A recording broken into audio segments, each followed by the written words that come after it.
Mesdames et messieurs, bonjour et bienvenue dans ce nouveau plateau spécial. On revient pour parler de questions d'actualité. On va faire un tour d'horizon. D'abord, le question politique. Y aura-t-il élection en 2023? Jusqu'à la hypothétique pour plusieurs raisons, notamment les plaintes au niveau de la CENI sur la phase d'opérationnalisation où le financement se fait encore attendre. Mais également, on parlera de question de l'économie. Depuis un certain moment, il y a de l'embellie. Il y a la hausse de réserve de change, mais également beaucoup d'évolutions en matière économique, notamment avec le régime financière. Mais qu'en est-il exactement? Qu'est-ce qui explique ce paradoxe et ces contrastes entre le revenu est tel que chanté par le pouvoir en place, mais également l'évolution sociale de la population? Et puis on va chuter sur la question de sécurité, vous le savez, depuis un certain moment avec le Rwanda, mais également avec les autres États de la sous-région. On est en pleine négociation et discussion pour la question de l'Est qui s'est fait de plus en plus pressante parce que jusqu'à aujourd'hui, Bounagan est toujours occupé par le M23. Qu'il faut-il faire? Qu'attendons-nous des Nations Unies particulièrement? Et où sommes-nous avec le dossier MONUSCO? Ce sont des questions qu'on évoque dans cette émission, co-présentée avec Floride Zantoto. Notre invité, c'est Alexandre Choué, qui est économiste, mais aujourd'hui je dirais aussi président d'un mouvement politique, la Nouvelle République démocratique du Congo, si j'ai bonne mémoire. Alex Choué, bonjour et bienvenue. Bonjour et merci. Alors, bonjour également à Floride. Bonjour. Alors, pour la première question, je vais planter le décor. Aujourd'hui, l'ensemble, on l'a suivi même dans la déclaration du sous-secrétaire d'État américain, la question des élections est une question prioritaire qui préoccupe non seulement l'opinion nationale, mais également internationale. Mais cependant, il y a beaucoup de choses qui laissent croire que c'est hypothétique qu'on ait des élections en 2023. Vous, en tant que politique, quel est votre regard sur cette question et que pensez-vous de cette situation? Merci beaucoup pour l'invitation et cette opportunité qui m'est donnée pour pouvoir discuter avec vous sur ces questions importantes de la République et de l'actualité du moment. Effectivement, la question des élections est une question essentielle car l'exercice du pouvoir s'inscrit dans un cadre bien précis. Et la loi qui détermine ce cadre exige à ce que l'accès au pouvoir se fasse selon un mode donné et que l'exercice se fasse aussi sur une période de temps bien précise. Et donc, parler de 2023, c'est respecter la volonté du Congolais à travers les textes qui organisent la société, parce que c'est le Congolais, à travers la Constitution, qui a défini la durée d'un mandat présidentiel. Et donc, par là, il serait donc important pour nous de pouvoir organiser les élections en 2023 pour respecter la volonté du peuple, parce que tous nous parlons au nom du peuple. Si réellement nous aimons ce peuple et nous le respectons, il faudrait aller aux élections en 2023. Ça, c'est le principe. Mais bien sûr, la tenue des élections n'est pas une chose aussi aisée que cela parce que ça demande toute une préparation. D'abord, du point de vue du cadre légal, il faudrait qu'il y ait des textes. Nous avons suivi des discussions au niveau des différentes chambres du Parlement sur les textes devant organiser la CENI. Il y a eu un grand tollé sur les questions. La désignation de membres du bureau. Oui, effectivement, les questions relatives à la désignation du bureau, ça a pris beaucoup de temps et ça a fait que certains soient frustrés, alors que l'idéal pour nous serait d'aller vers des élections apaisées et selon une approche consensuelle qui amènerait tout le monde à entrer dans la barque ou dans le bateau pour que demain il n'y ait pas de contestation. Donc il y a des éléments, des préalables qu'il faut justement satisfaire pour qu'on arrive à organiser de manière satisfaisante ces élections. Mais il n'y a pas que cette question-là de consensus sur les textes et l'organisation. Il y a aussi besoin de moyens pour permettre aux structures mises en place de fonctionner. La CENI a besoin de ressources financières pour fonctionner normalement. Et là, il y a encore un point parce que nous avons tous suivi comment est-ce que le président de la CENI est en train de présenter des requêtes pour le financement et il estime qu'il ne trouve pas de réponses favorables au niveau du gouvernement. Ce qui n'est pas normal parce que le gouvernement est l'émanation du peuple selon les textes, parce que étant investi par le Parlement. Or, le Parlement, puisque défendant l'intérêt du peuple, devrait aussi faire pression sur le gouvernement pour que l'on puisse donner à la CENI les moyens. Alors, si jusque-là la CENI n'a pas assez de moyens, il est du devoir des députés et des sénateurs ou de leur bureau respectif de faire quoi? De poser des actes, interpeller le gouvernement. Monsieur le Premier ministre, expliquez-nous qu'est-ce qui se passe au juste, parce que nous avons un contrat social avec le peuple. Nous devons assurer le peuple de beaucoup de choses, mais tout dépend aussi de l'organisation politique. Comme ça, au moins, ça permettra que les choses soient claires dans les esprits des uns et des autres, qu'on sache qu'est-ce qui ne va pas, qu'est-ce qui bloque. Comme ça, on peut dégager une piste de solution qui arrangerait toutes les parties. Mais en ce moment-ci, la question est essentielle parce que tous ceux qui sont acteurs politiques souhaiteraient que l'on puisse laisser le peuple s'exprimer par rapport à sa gouvernance. J'ai une question à deux volets. Est-ce que cette précipitation vers les exigences constitutionnelles ne nous fait pas passer aussi aux côtés des bonnes élections, ou encore à ce stade ici? Est-ce qu'on peut trouver crédible l'argument selon lequel il y a un problème de financement, parce que sur le côté économique, nous connaissons tous les chansons chantées depuis un certain moment par l'IGF, par le ministère des Finances et autres. Non, mais justement, ça serait paradoxal. Si il y a performance au niveau de la collecte des recettes, s'il y a dépassement, c'est que on ne peut pas utiliser l'argument financier pour expliquer la non-tenue des élections. Parce que déjà, dans le budget de l'État, il était prévu une enveloppe pour la CENI. Et c'est une loi que le président de la République a promulguée. Et nul n'est censé ignorer la loi. Comme pour dire que la loi des finances avait déjà prévu de l'argent pour la CENI. Alors si aujourd'hui, les recettes mobilisées vont au-delà des prévisions, ça suppose que nous sommes au-delà même du budget normal. Ça veut dire qu'il y a de grandes marges de manœuvre. Et donc, on n'a pas de raison de faire prévaloir à ce niveau. Ce serait juste un problème de choix. On refuserait, ou soit on allouerait les sommes d'argent à autre chose. Mais sinon, il n'y a pas de vraie raison. À moins que les performances ne soient pas vraies. Mais si les performances sont vraies, ça suppose qu'il y a des marges de manœuvre. Alors, question directe. Notre interlocuteur a des réponses assez longues. Alors, Monsieur Choué, la population nous suit. Je vais vraiment poser des questions de manière à ce qu'elle puisse comprendre et que vous aussi, vous puissiez donner des réponses avec un jargon accessible. Est-ce que, au regard des paramètres économiques actuels, la RDC pourra financer les élections seule par le gouvernement congolais sans l'appui extérieur? Le gouvernement a aujourd'hui, selon les réalisations et les résultats qui nous sont présentés, plus de moyens que prévu dans le budget. Ce qui veut dire que le gouvernement a donc la possibilité de financer les opérations de la CENI telles que votées dans la loi des finances sans problème. Parce qu'il y a déjà un excédent. Sans recours extérieur. Ce qui est prévu, on peut le faire avec les ressources internes. Et si on veut faire plus avec ce qu'on a comme surplus, on peut encore faire plus, mais je pense qu'on a les moyens. Mais je ne suis pas satisfait de la réponse. On peut organiser des élections en 2023 avec les ressources propres, sans l'aide extérieure au regard des paramètres économiques actuels. C'est jouable. C'est jouable. Oui. Et voilà. Une des raisons, c'est quoi? C'est que notre pays est un pays exportateur de matières premières. Et le cuivre et le cobalt sont les deux principales matières qu'on exporte. Les cours sont en hausse. Et selon l'Agence internationale de l'énergie, la demande mondiale de cuivre va continuer à augmenter jusqu'en 2030. Et donc les cours vont continuer à augmenter. Ce qui veut dire qu'on a une manne. Qu'est-ce qu'on va en faire de cette manne? Mais jusqu'à présent, on n'a pas des informations selon lesquelles le solde positif dédié aux élections mensuellement n'ont pas été gardés quelque part pour financer les élections. Non, en fait, voilà, les finances publiques ne se gèrent pas comme tout le monde peut le croire.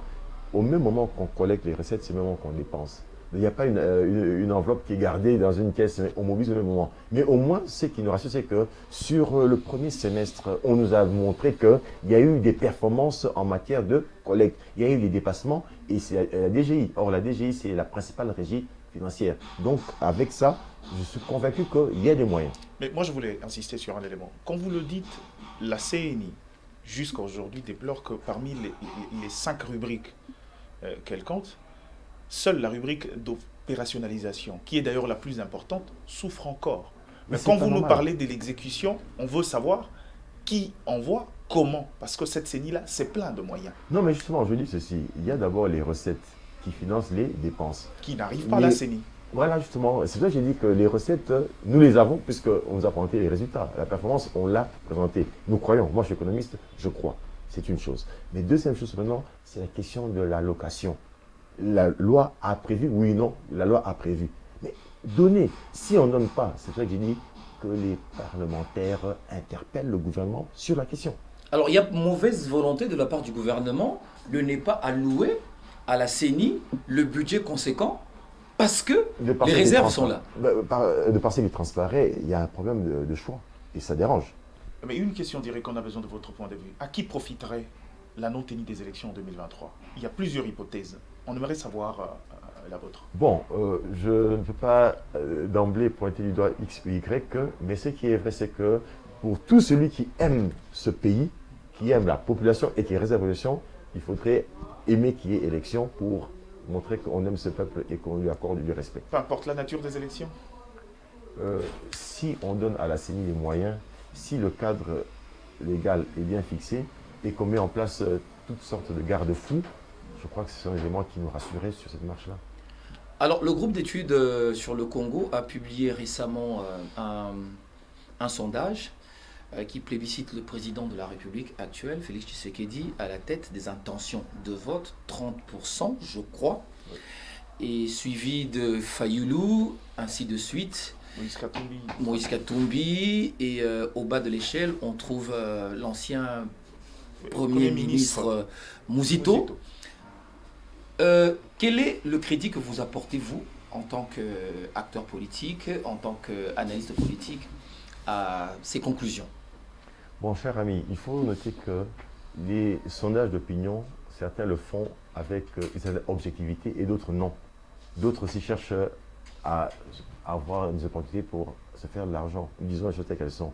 Et donc, nous prenons. Mais ici, nous sommes en train de parler du groupe d'études sur le Congo. Oui, justement, nous prenons donc les choses avec autant de réserve en ce qui concerne les sondages d'opinion, parce que ce sont des opinions. Et les intentions de vote changent aussi. Oui. À 2 minutes, quelqu'un peut changer aussi cette intention. Donc, si les résultats sont véridiques, tant mieux. Mais je pense qu'il nous faudrait donc élever un peu le débat pour chercher à comprendre qu'est-ce qui pourrait justifier ces choix-là. Est-ce qu'il y a un élément qui pourrait expliquer pourquoi Mouzito est au bas de l'échelle, par exemple? Qu'a-t-il fait de mal pour qu'il soit au bas de l'échelle? Celui qui est premier, est-il premier parce qu'il est juste en fonction ou parce qu'il y a des éléments en son actif? Le deuxième de la liste, Fayoulou, hein, il est là parce qu'il y a un effet mémoire par rapport aux élections de la fois passée ou par rapport à sa lutte. Bref, il y a autant d'éléments qui sont présentés. Mais bon, nous prenons ça comme étant une information parce que demain, Bercy peut aussi faire son sondage, on peut dire, voilà, c'est M. Zantoto qui est le numéro 1, on va prendre ça comme élément d'information, mais ça ne nous garantit rien du tout. Il faudrait plutôt que les gens puissent comprendre que ce qui doit les classer en ordre utile dans les intentions de vote, c'est ce que vous faites et ce que vous voulez faire pour le peuple. Alors, ce que vous faites et ce que vous voulez faire pour le peuple. Félix Tshisekedi est là, déjà plus de 3 ans, il a certainement fait quelque chose pour le peuple. À votre entendement, est-ce qu'il mérite un deuxième mandat, une seconde chance? Il y a beaucoup d'éléments de gouvernance. Au regard des résultats enregistrés jusqu'ici. Alors, je réponds en ces termes. Il y a beaucoup d'éléments de gouvernance qui posent problème jusqu'à ce jour. C'est vrai qu'on peut dire qu'on a hérité d'une situation difficile parce qu'effectivement, le pays Congo est malade depuis longtemps. Mais il y a eu lieu de faire mieux. Ils ont fait ce qu'ils ont pu faire, c'est une chose. Moi, si j'ai l'occasion de le voir, je dirais de faire un effort pour corriger. Parce qu'il y a encore beaucoup de choses qui dérangent. Et je le dis parce que... En moins d'une année, qu'est-ce qui va corriger?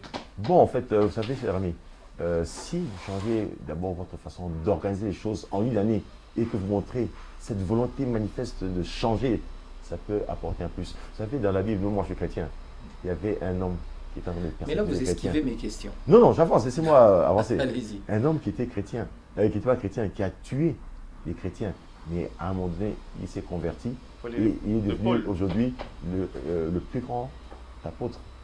Ça va? C'est pour dire quoi? C'est que le changement est possible. Mais ce qui est vrai, c'est que jusque-là, le bilan est très mitigé.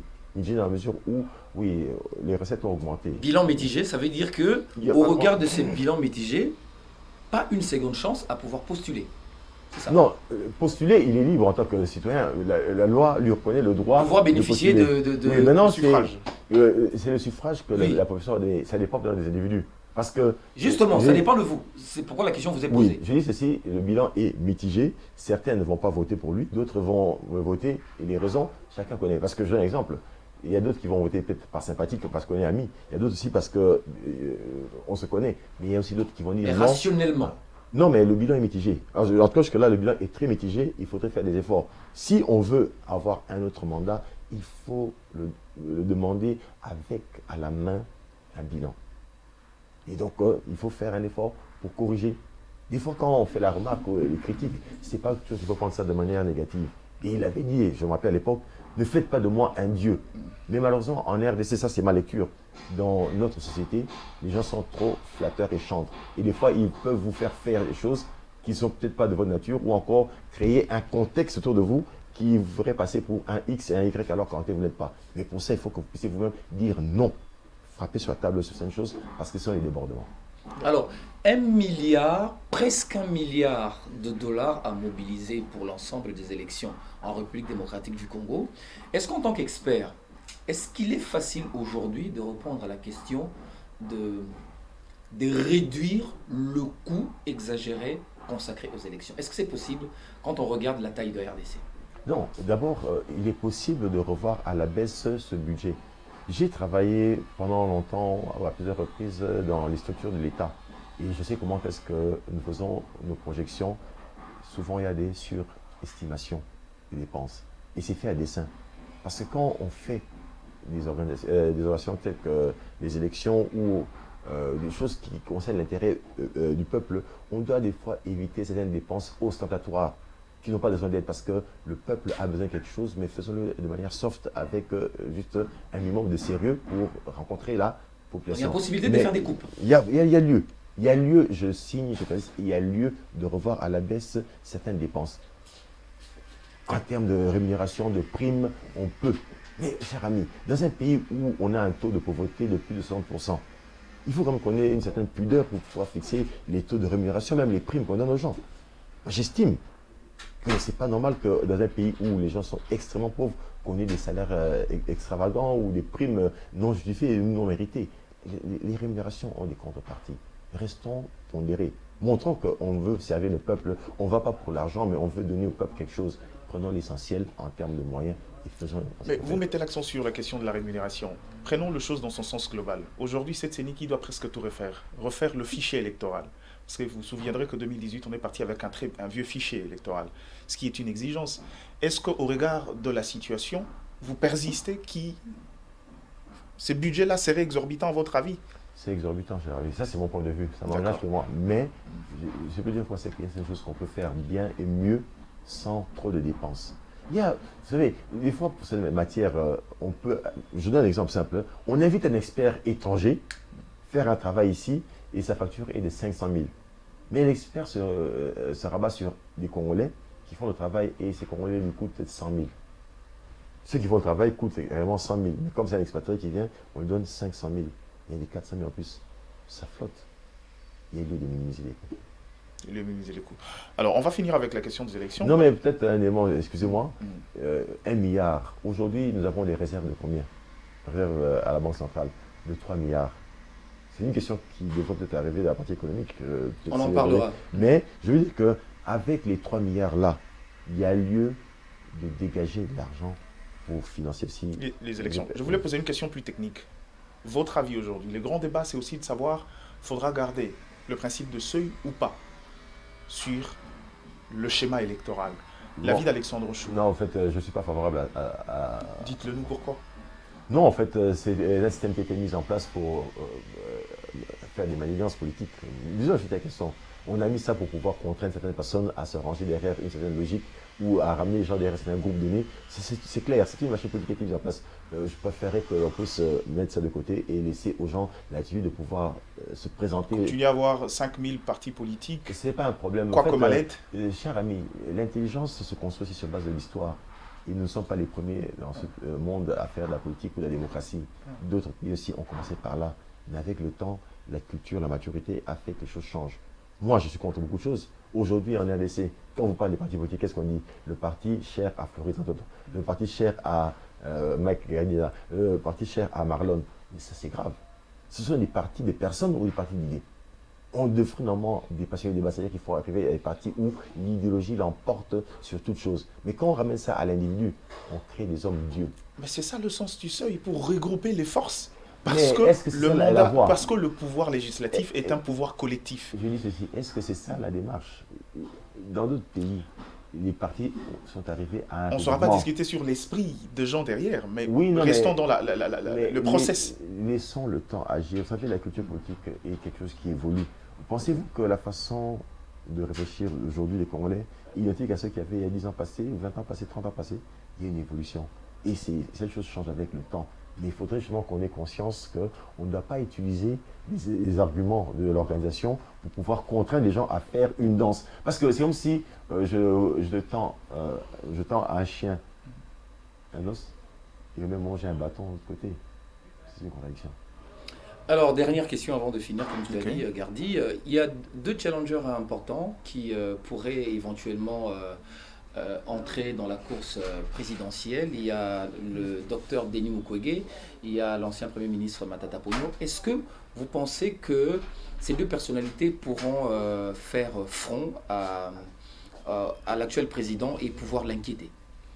Bon, ça dépend. Effectivement, Mukwege est juge d'une certaine réputation, mais la réputation qu'il a eu à se tailler jusque-là relève d'une action sociale en faveur des femmes qui ont été victimes des atrocités qu'on a connues dans la partie est du pays. C'est une chose, mais est-ce suffisant pour pouvoir mener une grande bataille sur le plan politique? Prenons le cas de Libéria. Libéria avec Georges l'ancien footballeur. Ça a été battu sur base également de ses expériences de footballeur.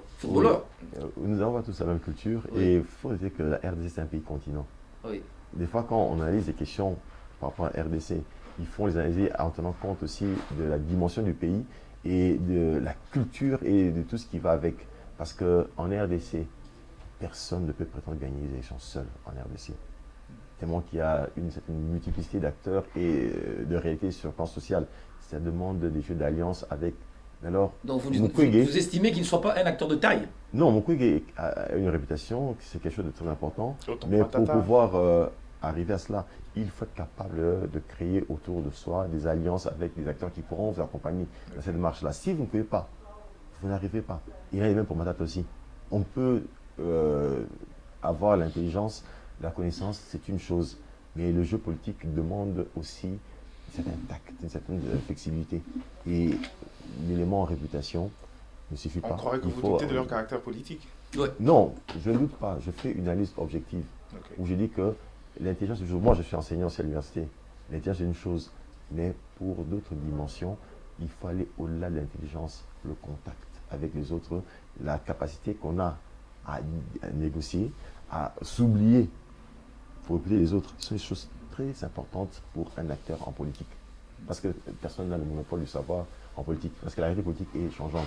Mais ça veut dire que ce sont des acteurs, on néglige personne dans la vie. Un leader tient compte aussi de la présence du follower. D'accord. Mais il faut savoir justement comment jouer le jeu. Parce que tout dépend de comment est-ce que vous y prenez. Si vous pensez que vous allez juste aller avec un discours sans mettre en place toute une machine qui vous accompagnera, eh bien, vous êtes voué à l'échec. Il faut prendre les choses dans le gros. On parle économie cette fois. On va revenir sur la réalité socio-économique de la RDC. Depuis un certain moment, on nous chante des embellies, le taux de recette exorbitant dépassant les assignations au niveau des régies financières. On nous parle de la montée des réserves d'échange, toutes sortes de discours. Mais il y a une question peut-être très bénigne que le Congolais se pose toujours, c'est comment voir, comment vivre cette réalité jusque-là, scientifique et technique, dans la réalité sociologique. Bon, laissez-moi d'abord expliquer un peu ce qui se passe pour que les gens puissent comprendre. Les recettes de l'État dépendent de la performance de l'économie. Si l'économie ne tourne pas bien, on ne peut pas espérer voir les recettes de l'État augmenter. Et donc, si les recettes augmentent, c'est d'abord parce que l'économie connaît de la croissance. Et là, le premier élément qu'il faut noter, c'est que cela ne dépend pas de la volonté ou de la qualité du management. Parce que même un enfant de 2 ans qui ne sait pas tout réfléchir comme il se doit, vous pouvez le mettre à la tête la DGI, la DGDA, c'est à peine signé, on suppose cela. Si l'économie se comporte bien, les recettes vont augmenter. Et cela ne relève pas de son effort. Dans un monde frappé par le coulage de recettes, Quel que soit le coulage, quand il y a croissance économique, les recettes augmentent. C'est ce qu'on appelle la composante conjoncturelle des recettes publiques. Mais comment on a des recettes maintenant? Non, laissez-moi avancer. Ça, c'est un élément. Et actuellement, là, il y a une crise au niveau de la Russie et de l'Ukraine. Oui. Et cette crise a fait que la Russie soit sous embargo sur certains segments de son économie, notamment particulièrement le pétrole, celui le gaz. des matières premières. Et ce qui fait que cette situation profite à d'autres pays exportateurs de matières premières, notamment la RDC. Je vous ai dit tout à l'heure que selon l'Agence internationale de l'énergie, la demande mondiale de cuivre va augmenter sur 2030. Mais un des éléments qui explique cela, c'est aussi cette crise-là. Et donc, c'est une manne qui profite aujourd'hui à la RDC. Autre chose, il y a de ces entreprises qui ont investi dans le secteur minier en RDC qui, pendant un moment, ne payent pas les impôts, conformément aux dispositions du code minier. Mais ayant atteint cette phase d'exploitation, elles sont tenues à payer les impôts, ce qui fait qu'il y a eu aussi augmentation des recettes de l'État à travers ce passage-là à la phase d'exploitation. Autre chose, oui, là j'ai parlé des éléments liés à la conjoncture économique et également au fait que certaines entreprises sont passées à une phase nouvelle d'exploitation. Mais il y a aussi lieu de faire remarquer qu'il y avait certains acteurs qui autrefois peut-être ne payaient pas les impôts comme il se doit, mais qui ont eu à payer à cause d'une pression exercée sur eux par le fait des actions menées par la police, Notamment l'IGF. oui, la police financière menée par l'IGF. Donc ça, c'est un élément qui relèverait maintenant de ce qu'on appelle la composante structurelle des finances publiques, parce que là, il y a quelque part une action qui a été menée. Donc ça aussi, c'est un élément à mettre sur la table. Mais un autre élément aussi important que beaucoup ne connaissent peut-être pas ou bien n'arrivent peut-être pas à percevoir, c'est que lorsque, par exemple, vous prévoyez de mobiliser 100 000 $, là où il y a 1 million à mobiliser, on vous amène 150 000. Vous allez dire, oui, j'avais prévu 100 000, on m'a arrêté 150 000, c'est que j'ai été performant. Mais en réalité, c'est qu'il fallait mobiliser 1 million. Donc, en réalité, il n'est pas efficient. Et ça, c'est un problème aussi que nous avons dans les finances publiques. C'est qu'il y a un problème de qualité de la prévision. Plusieurs recettes sont mal projetées. Ce qui fait que nous sommes dans un système de minimisation sans s'en rendre compte. C'est le jour où la RDC aura un modèle macro-fiscal utilisé, développé sur l'ensemble de la République, qu'on aura une meilleure vision sur les capacités que l'État a réellement de mobiliser les ressources. Et là, je ne parle même pas d'une fiscalité lourde, par exemple, qui devrait déranger le secteur privé, mais juste par ce qui est reconnu par la loi. Les actes générateurs qui sont consacrés officiellement, on peut faire mieux, mais tout dépend. Ici, table 1, comment faire pour établir la jonction entre cette réalité économique et la réalité je sociale? reviens, et cette question, nous l'avons évoquée tout à l'heure là, les ressources et les avoirs, c'est une chose, mais la question qui importe, c'est les choix que nous faisons, les choix budgétaires, les allocations que nous faisons et l'exécution. J'ai participé à certaines conférences et réunions ici et là, mais il est arrivé, par exemple, l'année passée, il y a un ministère qui présentait ses prévisions, dire ceci: nous avons des agents et fonctionnaires engagés en bonne et due forme. Et selon les barèmes appliqués par la loi, notre enveloppe salariale mensuelle serait d'autant et annuelle d'autant. Mais on introduit ça dans le budget, mais quand il est question de nous payer, on nous donne à peine la moitié. Mais comment est-ce que les gens vont vivre avec la moitié de leur salaire sur une année? Vous comprenez un peu ce choix? Ça, c'est un problème de choix. Alors que les dépenses de rémunération ont un caractère obligatoire, ce sont des dépenses contraignantes. Pourquoi on ne les paye pas? Donc, c'est pour vous dire qu'il y a un problème d'allocation et d'affectation des ressources. Avec ce que nous avons comme moyen, on peut faire mieux. Aujourd'hui, tout comme ce qui a quelques années passées, on peut faire mieux, mais il y a un vrai problème d'allocation et d'affectation des ressources publiques. Alors, je voudrais que vous puissiez nous aider, nous journalistes, parce qu'il y a un débat continuel qui est nourri sur les réseaux sociaux sur la notion de réserve d'échange. Alors, pour le cas de la République démocratique du Congo, Gardi l'a dit au début de sa question, c'est embelli, l'augmentation de réserve d'échange en République démocratique du Congo. C'est dû à quoi? Essayez de taire ce débat puisque vous êtes scientifique, vous êtes économiste. C'est dû au fait des recettes publiques qui sont augmentées, ou bien c'est l'ensemble de flux de financement provenant de la BAD, du FMI ou de la Banque mondiale. Dites-nous, ça vient d'où? D'abord, je voudrais apporter quelques précisions. Les réserves de change ne sont pas un élément de grande performance économique comme certains pourraient vous faire croire. Non. Ce qui fait la force de l'économie, c'est la croissance. Ou c'est la réalité de la RDC, c'est ce que vous expliquez? La réalité du monde. Ok. La croissance économique est à la base de la création des revenus et des richesses. C'est ce qui fait que le niveau de vie s'améliore dans un pays. Les éléments comme les réserves de change sont des éléments qu'on utilise pour garantir la stabilité du cadre économique, c'est-à-dire faire en sorte que la valeur de la monnaie soit maintenue stable. Le pouvoir d'achat ne puisse pas osciller à tout moment. Oui, stable. Ou lutter contre les pressions inflationnistes. Et donc la Banque centrale se dote de certaines réserves pour avoir la capacité d'intervenir sur le marché en cas de choc. Si, par exemple, on se rend compte que la tendance sur le marché est que la monnaie nationale va beaucoup se déprécier par rapport à la devise, là, la banque injecte. Et alors, maintenant, dans le cas de la RDC, l'expérience est un élément important dans l'analyse des phénomènes économiques et dans la compréhension même des actions. Les études ont montré que la RDC peut bien, avec 1 milliard de dollars, garantir la stabilité. Ça va? 1 milliard seulement. 1 milliard. On en est déjà à 3. Oui, et pour moi, j'estime que la partie excédentaire là, c'est une sorte de thésaurisation. Et cet argent pourrait être utilisé autrement. On a évoqué la question du financement des élections.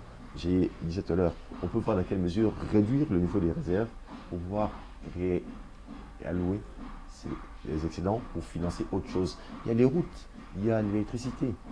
Ça, c'est une chose fondamentale. Mais le fond de la question de Floride. Oui, parce que la réalité congolaise actuelle est due à quoi? Oui, mais j'avance. Ce sont d'abord les performances de l'économie. Parce que quand il y a croissance économique et que cette croissance se repose sur le secteur minier, qui est un secteur qui exporte, Oui. Ben, il y a rentré les devises. Ça, c'est un élément. Deuxième chose, c'est que autrefois, moi j'étais à la primature, comme vous êtes sans savoir, j'étais avec plusieurs premiers ministres, et il fut une période où nous avions fait remarquer qu'il serait important que les opérateurs du secteur minier puissent rapatrier les devises comme la loi le prévoit. Mais la Banque centrale a résisté. Le gouverneur a résisté à cela. Mais je pense qu'aujourd'hui, il y a quand même un changement d'attitude. Et on arrive donc à recouvrer à ce qui était prévu depuis longtemps par la loi. C'est un élément qui conforte le niveau des réserves. Mais ce n'est pas un élément de performance qui garantirait l'amélioration du bien-être. Il faut savoir positionner les choses selon un plafonnement bien précis. Il y a répondu, je ne suis pas convaincu, mais on a... Non, mais alors, suffit bien, M. Santos. Je dis ceci, l'économie fait de la croissance, on exporte. Et c'est là que les devises entrent dans le pays. Et ce sont les mining. Et la loi dit que les mining doivent rapatrier 40% de leurs recettes dans le pays. Autrefois, on le faisait, mais peut-être à 10% ou moins que ça. Mais aujourd'hui, on essaye de respecter ces 40%. C'est ce qui justifie justement cet accroissement. Une question des Congolais moyens. Oui. On a des réserves aujourd'hui qui se chiffrent à 3 milliards de dollars. Les Congolais se posent la question de savoir si pour ils ont changé de situation dans la vie. Alors ma question, quelle est la conséquence directe de l'augmentation de réserves d'échange dans un pays comme la RDC? Oui, justement, comme je l'ai dit, on est allé au-delà de la norme pour moi. Parce que 1 milliard suffit pour avoir le volant nécessaire pour intervenir sur le marché de change. Oui. Les 2 milliards en plus là, le peuple va sentir ses effets si on pouvait utiliser ça autrement. Et on prend les 2 milliards. Pourquoi vous avez parlé de la thésaurisation? Voilà, c'est ça la raison. Donc, on peut prendre ça. Mais il y a le projet Grand Inga. Mais ce sont des projets qu'il faudrait faire avancer. J'ai aimé, à l'époque, il y a un parlementaire qui a fait une analyse. Il dit oui, la stabilité macroéconomique, c'est bien pour l'économie. Mais j'habite la Gombe. Chez moi, j'ai un problème d'accès à l'eau et à l'électricité. Alors je me demande quelle est la situation pour ceux qui n'habitent pas la Gombe. Et c'est là pour dire que stabilité macroéconomique, c'est une chose. Mais il faut que les gens aient accès à l'eau, à l'électricité, à beaucoup d'utilités publiques pour que leur niveau de vie puisse s'améliorer. Et donc, si on pouvait rabattre les réserves de change et utiliser la partie excédentaire pour financer certains projets essentiels pour le pays, notamment injecter peut-être 800 millions de dollars dans le projet Grand Inga, utiliser l'argent pour construire des écoles, des hôpitaux, les équiper, ça sont des choses qui vont faire en sorte que les situations puissent changer. Le peuple va sentir ça. Parce qu'il y a un paradoxe, comme il a évoqué au départ, c'est que les recettes augmentent, les réserves augmentent, mais le nombre de points de grève aussi augmente. Alors que, logiquement parlant, quand les ressources publiques augmentent, ça suppose que l'État a plus de capacité à mieux financer ses dépenses. Mais quand les gens se plaignent qu'ils ne sont pas bien payés ou ne sont pas payés, là, il y a un problème. Et donc, ça nous renvoie donc à une question, c'est celle de l'allocation des ressources publiques. Moi, je pense dire autrement cette question d'allocation. Je crois que ce qu'il faut dire aux Congolais, c'est que cette croissance n'est que quantitative. Maintenant, tout dépend de comment on oriente les fonds. La qualité de la dépense. Mais maintenant, une dernière question. Une question, aussi on va prendre les questions vraiment du Congolais lambda. Parce que, qu'est-ce qu'il faudra faire pour que finalement, que cette croissance-là ne reste pas dans la dimension quantitative et que finalement, qu'on ait, quelles sont ses orientations? Comment faire des bonnes allocations, comme vous venez de le dire? Non, mais les problèmes du Congolais sont connus. Qui ne sait pas qu'en RDC, il y a un problème d'accès à l'eau? Et des fois, c'est paradoxal parce que la RDC représente 53% des sources d'eau douce d'Afrique. Qui ne sait pas que c'est un problème? Mais consacrer des moyens suffisants à l'investissement public dans le secteur de l'énergie, notamment de l'eau. Là, quand on aura à construire, on aura assuré la desserte en eau pour tout le monde, ça va faire la bonne vie des Congolais. Est-ce que vous imaginez qu'en RDC, il y a des gens qui meurent de maladies hydriques, alors que nous avons à nous seuls 53% de sources d'eau d'Afrique? C'est inconcevable. Quelqu'un qui habite chez lui à Kinsuka, à travers sa fenêtre, il voit de l'eau passer. Mais quand il ouvre le robinet, les vannes de robinet, il n'y a pas d'eau. Donc nous sommes aujourd'hui incapables, 21e siècle, à prendre l'eau qu'il y a dehors là-bas et mettre dans la maison. C'est quand même c'est choquant. Le problème d'électricité. C'est un élément qui dérange. Dans ce comme vous savez, moi j'ai parcouru la République. Vous avez quelque part, les enfants vont à l'école avant midi. Ils rentrent à 13h. Il est temps pour eux de manger quelque chose. Et ils se reposent. Vers 16h, ils veulent étudier, mais déjà à 17h, il y a l'obscurité, il n'y a pas d'électricité. Ils savent étudier à peine, ils prennent une bougie. Ça fait mal aux yeux et les enfants ont du mal. Vous comprenez que donc l'accès limité à l'électricité affecte la question du capital humain. J'ai été dans l'ancienne province de l'Équateur, dans une maternité. Les enfants sont nés avec des conditions difficiles. Il fallait mettre sous couveuse. Il n'y a pas de couveuse, il n'y a pas d'électricité. Et on brûle les cartons à côté pour créer la chaleur dans la pièce. Vous imaginez un peu le niveau de risque que ça suppose, comme d'électricité. Alors que nous avons la possibilité de produire l'électricité par l'approche hydro, nous avons la possibilité d'avoir ça par le solaire, l'éolienne et tout ce que vous savez. Mais pourquoi on n'engage pas assez de moyens d'investissement? Il faudrait qu'il y ait une révolte dans nos choix publics. On met en place un programme d'investissement public qui va bouger le secteur des infrastructures. Ça va aider à promouvoir l'économie, à promouvoir le bien-être. Et c'est là que les Congolais vont sentir le changement. Et à côté de cela, il y a des mesures qu'il faut prendre. Il y a des mesures qu'il faut prendre pour assainir les affaires en matière de fiscalité. Comment, on l'a dit, on le redit, mais les choses ne changent pas. Comment on peut comprendre que dans les points de collecte des recettes publiques, on retrouve les services de renseignement, l'armée, la police? Comment vous comprenez ça? Moi, je ne sais pas. Vous trouvez un individu. C'est peut-être proportionnel à la culture. Non, la fraude. Il faut changer, cher ami. Vous un peu, vous allez voir quelqu'un insuffisant comme moi. Je suis gardé par la police militaire. Ce sont des contradictions. Il y a beaucoup de contradictions et ça demande un changement pour aider le pays à avancer. Donc, je pense que la croissance économique, on peut la réaliser. Mais ce que la croissance nous amène, qu'est-ce que nous en faisons? Vous gagnez $1 million, mais vous faites quoi de ça? Si c'est juste pour boire, mais vous n'allez pas envoyer vos enfants à l'école. Alors si je comprends bien, les ressources il y a, mais ce qui pose comme problème, c'est une vision d'affectation de ces ressources à même de changer la situation sociale. Effectivement, il y a un problème de vision. D'accord. Parce que le pays a un plan de développement, il y a un problème de gouvernement, mais il y a un problème de ciblage et de calibrage. On jette même encore un regard sur ces PNSD-là. Ah mais c'est un problème, justement ça montre qu'il y a un souci majeur, parce qu'une personne qui avance sans vision ne va que vers le mur. Une question d'actualité, c'est qu'aujourd'hui il y a un grand débat dans l'évolution économique de la RDC. Le pays a opté pour l'exploitation aussi de ses réserves en hydrocarbures. Quel est votre regard sur cette politique-là? Les appels d'offres, c'est bien bon, oui. La vente des blocs pétroliers. Des blocs pétroliers et gaziers aujourd'hui. Qu'est-ce qu'on peut attendre de cette opération sur La société civile tire la sonnette d'alarme. Surtout les ONG de défense de l'environnement et autres. Cher ami, il faut faire la part des choses. C'est vrai qu'aujourd'hui, nous avons des problèmes de changement climatique, de réchauffement qui dérangent le monde entier. Et ce sont des éléments qui préoccupent tout le monde, notamment nos pays à nous. Mais il est un fait, nous ne pourrons pas avoir une économie forte si on n'arrive pas à industrialiser. Nous n'ouvrons pas la face. Et certaines matières premières que nous avons devraient être utilisées. Peut-être qu'on pourrait aujourd'hui mener une réflexion, mais malheureusement, si nous on est assez, on n'aime pas trop la réflexion, mais on pourrait mener une réflexion pour savoir comment est-ce qu'on pourrait exploiter nos recettes et nos ressources pour pouvoir modifier le vécu du Congolais. Donc pour moi, j'estime que parce que le sous-sol congolais est riche en hydrocarbures, c'est une opportunité d'affaires qu'il faudrait saisir. Mais la question qu'on peut se poser, c'est comment est-ce qu'on s'y prend?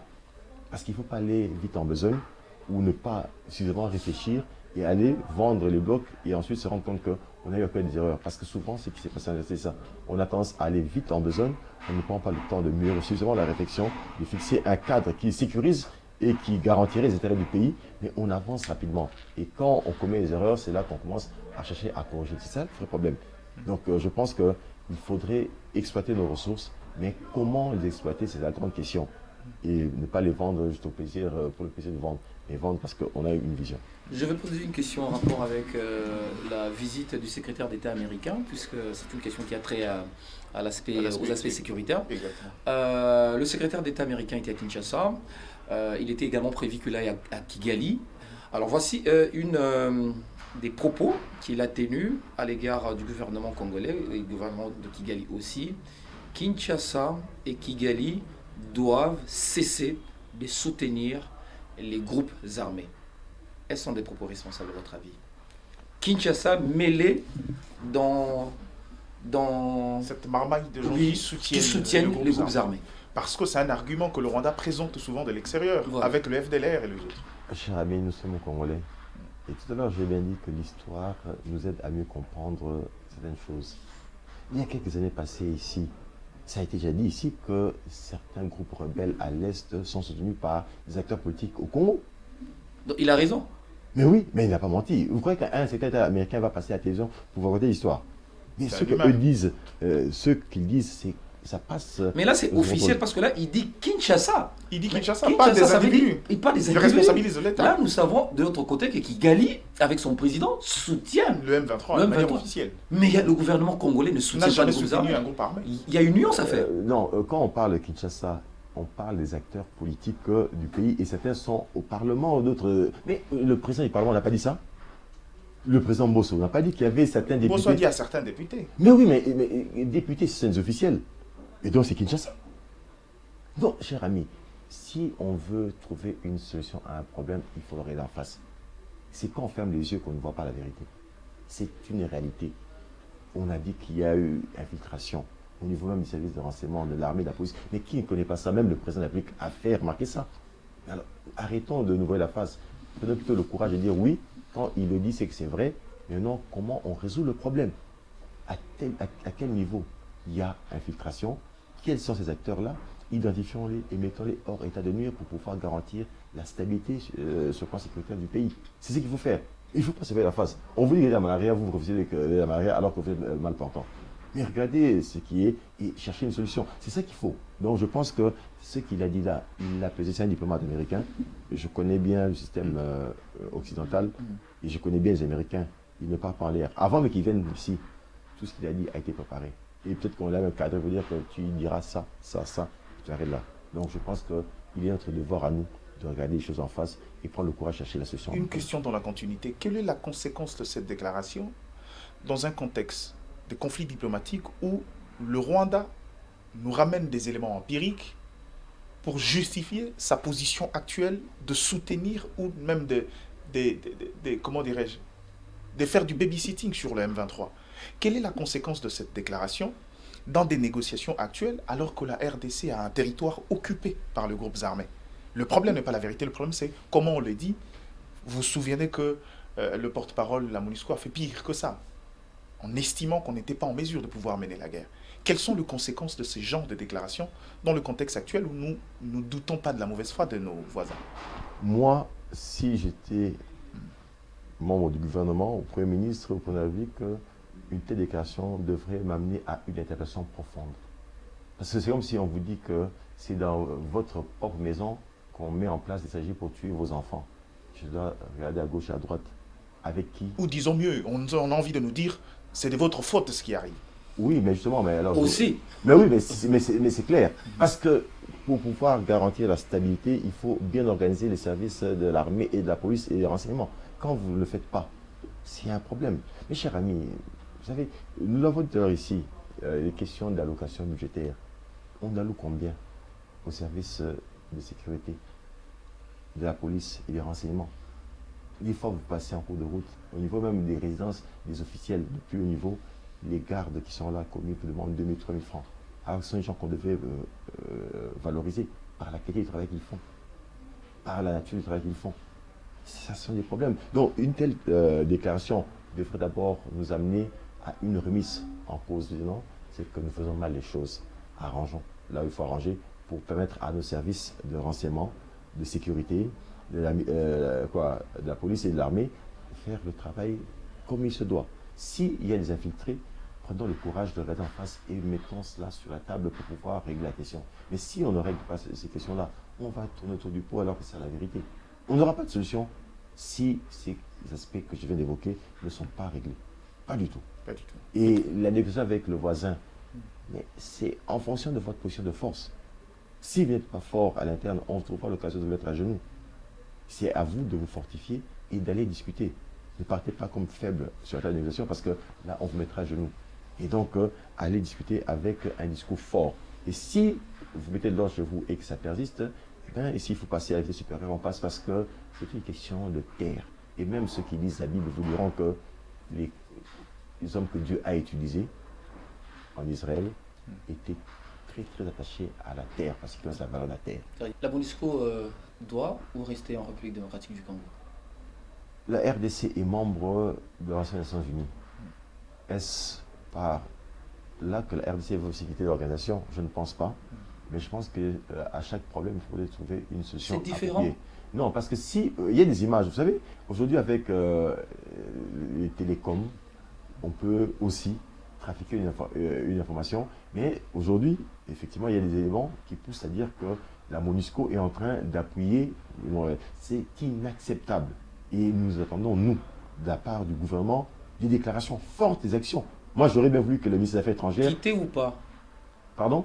La MONUSCO doit quitter partir ou pas? Ça dépend du choix qu'on opère. On peut garder les Nations Unies en RDC et modifier ce mandat, ou encore, si on estime que ce n'est pas à la hauteur. Mais moi, personnellement, mon point de vue, c'est que si l'évaluation qu'on fait conjointement montre que le rôle n'a pas été assuré correctement par rapport au mandat... Mais vous êtes un fervent observateur de la vie de la République. En fonction des éléments en votre possession, êtes-vous satisfait du mandat de la MONUSCO? Je ne suis pas satisfait parce que mes frères et sœurs meurent. Mon frère, je suis congolais. Vous savez, j'ai voyagé, hein, j'ai vu plusieurs coins de la République. Ça sera aussi le courage de dire à la MONUSCO qu'elle a failli à sa mission. Mais oui, mais il faut le dire, cher ami. Je suis congolais et c'est d'abord le Congo. Pour moi, la priorité, c'est le Congo. Quand les Congolais sont malades, quand les Congolais sont mal à l'aise, ça me dérange, moi. Et donc, parce que les Congolais continuent à mourir dans cette partie est du pays, je ne suis pas d'accord et je cherche à ce qu'on puisse trouver une solution à ce problème. Si la MONUSCO n'arrive pas à jouer le rôle qui lui est dévolu... Alors, Alexandre Chou, je crois que nous sommes déjà à la fin de cette émission. On vous remercie de votre présence. Et une dernière question, c'est que le Congolais vous a beaucoup entendu, vous avez beaucoup parlé. Qu'est-ce que le Congolais peut attendre de vous en termes d'action? Cher ami, j'ai une vision pour ce pays. Et oui, mais elle commence quand? C'est ça la question. Oui, elle a toujours existé. Elle commence déjà. Je fais mon travail. Je prêche d'abord la vérité. Et je sais à quel moment je vais monter sur le créneau pour pouvoir bouger les lignes. Parce que le problème, ce n'est pas que de chanter. Il faut plus pratiquer. Vous savez, ça c'est un constat que j'ai fait. Nombreux sont ceux qui, lorsqu'ils ne sont pas en fonction, parlent bien. C'est ça autre chose. Mais quand ils arrivent là, ils goûtent à l'argent, au pouvoir et ils font autre chose. Il faut rester constant. Et c'est ça ce que moi je suis en train de prêcher. Je crois que vous me lisez souvent. Je publie certaines pensées. Ce ne sont pas des pensées que je prends quelque part. C'est l'expérience vécue. Ce sont les valeurs que je défends. Et c'est ce qui fait ma personne. On a peur de vous perdre comme le prof Eli Kiambokolo. Mais on espère que vous ne tomberez pas là-bas. Non, citoyen. Moi j'aime bien dire citoyen. Mais on va faire quelque chose pour ce pays. Et on le fera très bientôt. Merci beaucoup à Floride Zantoto. C'était avec plaisir. Merci également à Arsène Kololo, derrière la caméra et à la réalisation. On se retrouve très vite. Excellente suite de programmes sur les chaînes partenaires qui vont diffuser cette émission. Et nous, on vous dit au revoir et à très bientôt.